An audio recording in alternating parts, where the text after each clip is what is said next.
Aku paham beda cara pengasuhan dengan mertua. Memang wajar terjadi.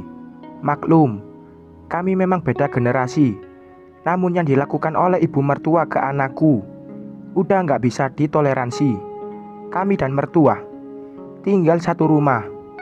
Yang kumaksud kami adalah aku, suamiku, dan Rama, anakku, yang kini berusia 5 tahun.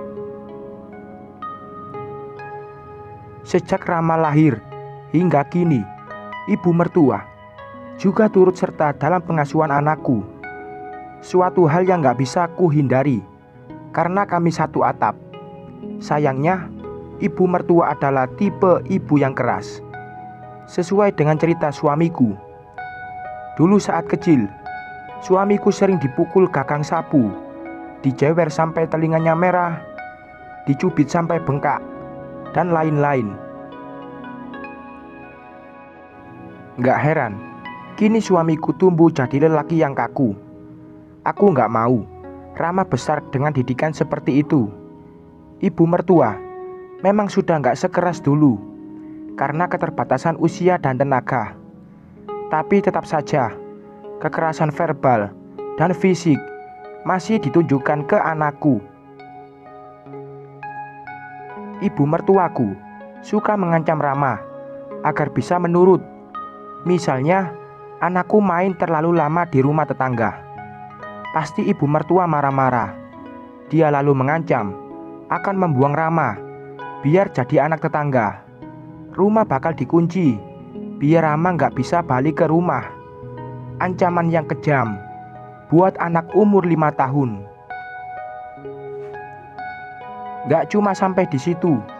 Pernah suatu kali Rama rewel dan nangis gak berhenti-henti karena keinginannya gak dituruti. Namanya juga anak kecil, wajar kalau tantrum sekali.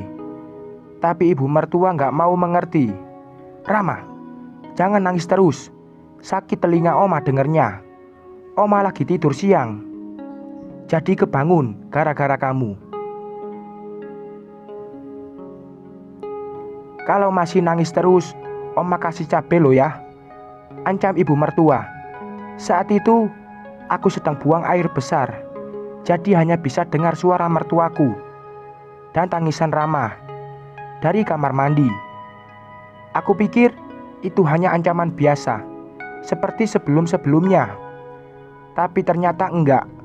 Ibu mertua benar-benar mencekoki potongan cabai ke mulut Rama. Nih, telan, biar kapok nangis terus, kata ibu mertua. Mendengar suara tangis Rama makin kencang, aku segera keluar kamar mandi. Aku shock melihat muntahan cabai dari mulut Rama dan wajah anakku yang kemerahan. Buru-buru aku memberi anakku minum dan permen manis biar rasa pedasnya hilang. Aku peluk Rama biar Rama tenang. Tentu aku gak terima dengan sikap ibu mertua. Masa anak umur 5 tahun dicekoki cabai rawit merah? Gimana gak trauma? Bu, kok tega sih memaksa Rama makan cabai? Namanya juga anak kecil, wajar kalau rewel. Hardiku, emang harus tega biar anakmu gak rewel terus? Harus keras biar disiplin, jawab ibu mertua. Gak mau kalah.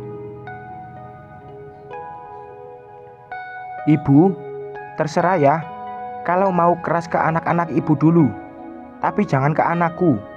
Aku punya cara sendiri buat didik Rama. Ya, kalau kamu masih di rumah ini, ya jangan harap ibu gak ikut campur, jawabnya lagi. Mendengar itu, hatiku makin panas. Padahal dulu ibu mertua yang ngotot menyuruh kami tetap tinggal di rumah itu. Sekarang seakan-akan kami yang mengemis menumpang di rumahnya. Sejak hari itu, hubunganku dengan ibu mertua makin renggang. Rama juga terlihat takut dekat-dekat dengan neneknya. Tak hanya itu, aku dan suami juga makin yakin buat melanjutkan proses KPR yang sempat tertunda. Semoga cepat selesai, biar aku bisa jauh-jauh dari ibu mertua.